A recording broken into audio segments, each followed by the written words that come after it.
Okey. Kaedah nisbah sisi kita dah habiskan. Sekarang ni kita akan masuk pula kaedah nisbah luas. So sebagaimana yang kita dah belajar itu kan, pembesaran dengan pengecilan ni ada dua kaedah, iaitu kaedah nisbah sisi dengan kaedah nisbah luas. Nisbah sisi dah habis, sekarang kita akan belajar mengenai kaedah nisbah luas. So kat sini dia bagi nisbah 5 nisbah 3. Yang kat belakang ni adalah rajah soalan. Nisbah bagi rajah soalan. Mana yang di kat depan ni, belah kiri ni adalah nisbah bagi rajah yang kita akan lukis. Okey. Ini dah jelas kan? Saya dah bagi tahu banyak kali dah.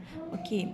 So 5 dengan 3. 5 nombor yang paling besar kan. So 5 lah yang bilangan senggatan yang perlu kita buat. Okey. So kita tengok kepada lukisan ni pula. Okey, macam mana nak lukis menggunakan nisbah luas. Okey, nisbah luas ni dia ada banyak step sikit. So perhatikan betul-betul. Okey, step yang pertama. Saya nak awak gariskan garisan AB ni panjang-panjang.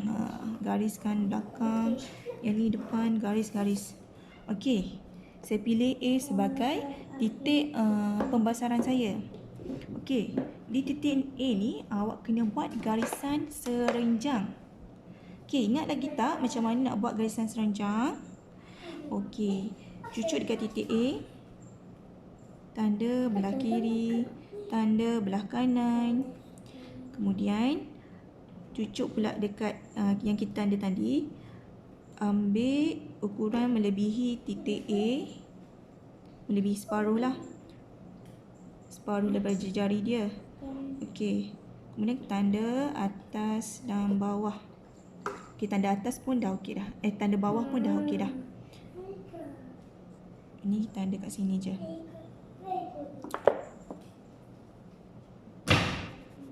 Okey, so bila dapat macam ni, gariskan dari titik A ke persilangan yang tadi. So, gariskan. Okey.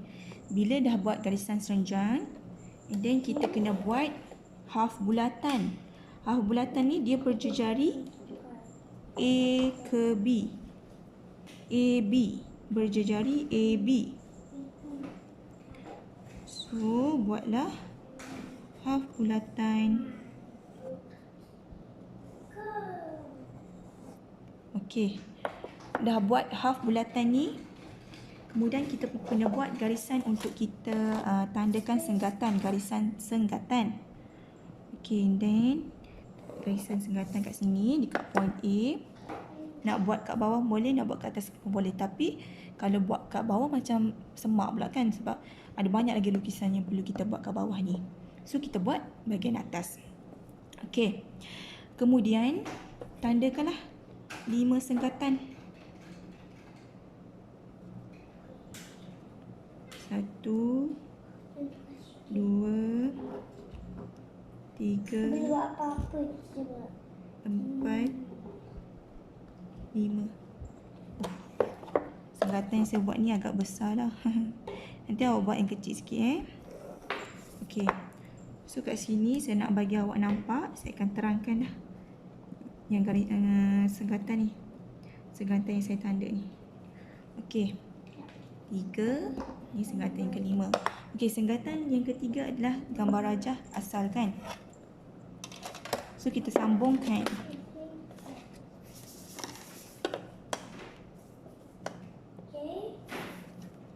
Sambungkan senggatan yang ketiga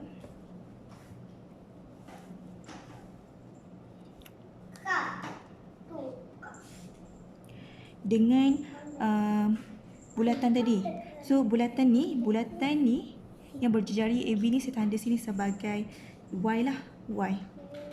So sambungkan 3 ni dengan persilangan antara bulatan Y dengan garisan yang kita tarik panjang ni.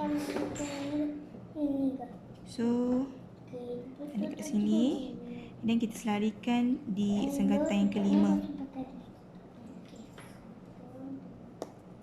selarikan di senggatan yang kelima. So kat sini saya tandakan sebagai 5 prime. Okay. So awak akan dapat macam ni lah dulu. And then, okay, bila dah dapat macam ni, awak kena buat satu lagi half bulatan yang berdiameter, dengar, yang berdiameter 5 prime dengan B. 5 prime dengan B. So, nak buat bulatan ni, mestilah kena ada titik bulatan kan. Kalau tak, kita tak tahu kan. Okay. So, kita kena cari bulatan, titik bulatan bagi bulatan yang berdiameter 5 prime dengan B.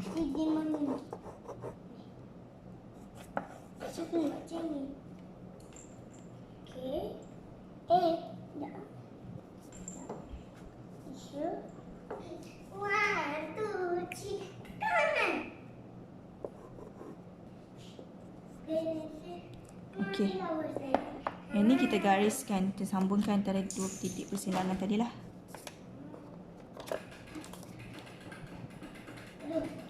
Okey, yang ni awak boleh nak garis panjang macam ni ataupun awak nak tanda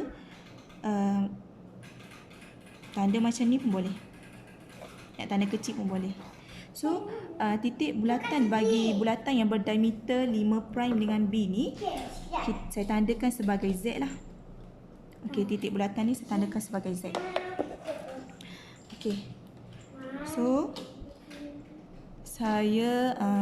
kita nak buat bulatan. So, bulatan ni berjejari Z hingga 5 prime. Ataupun Z dengan B. Kan dia tekanan tu. Kita boleh dapat charging. Okey, sorry. Charging dah kakak. Jangka lukis saya bergerak.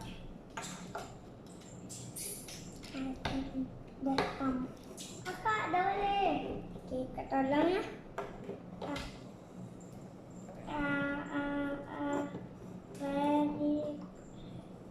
Okey, kakak. Cepat tekan ni. Kakak tekan tu warna tu. Warna putih. Okey. So kita akan dapat dua bulatan macam ni lah. Yang kena pada, dia sama pada titik B. Lagi ya. Okey. So,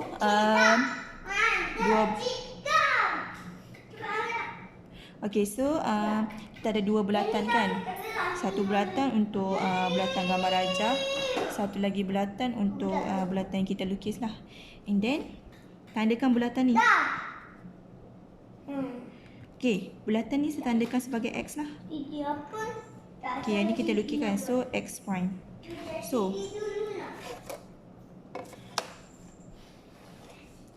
So X ni kita gariskan X kepada B. Gariskan X kepada B. And then kita selarikan ke titik kita selarikan ke titik X prime. So kita dah dapat titik B prime. Okey, untuk nisbah saya nak bagi tahu untuk nisbah luas ni kita tak boleh guna yang ni untuk buat pembesaran. Kita perlu cari bulatan dulu, and then kena tarik dulu, barulah kita boleh sambung untuk cari pembesaran bagi garisan BC, CD, DE dan seterusnya lah.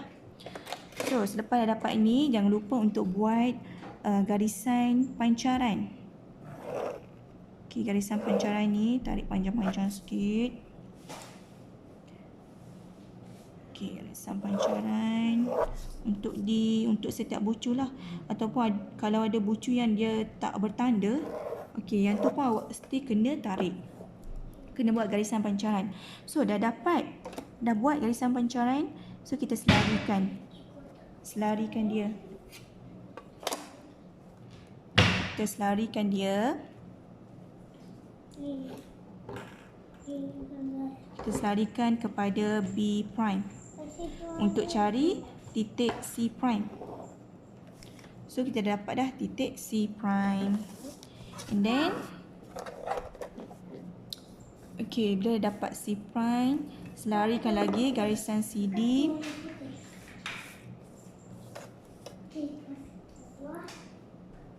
Garisan CD. Selarikan, kita cari titik D prime pula.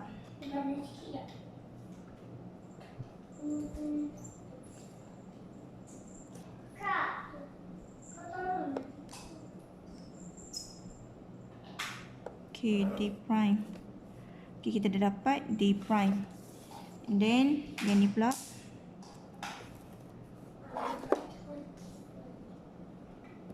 D, E. Sekarang ni kita nak cari E prime. So, kita guna D prime tadi, titik D prime tadi. So, kita sambung je. So, kita akan dapat E prime. So, darjah kita ni kita kena tebalkan lah sebab dia adalah garisan objek. So, tebalkan. Kakak, konten.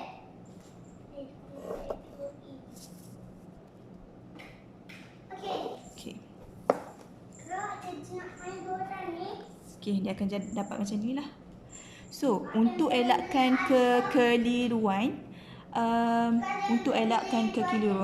pastikan awak tanda setiap titik setiap persenangan yang awak dapat. Contohnya persenangan antara garisan ni dengan garisan yang awak tarik ni kan. So, awak tanda sebagai B prime, C prime, D prime. So, itu akan mengelakkan kekeliruan lah. So, itu adalah cara macam mana nak menggunakan kaedah nisbah luas.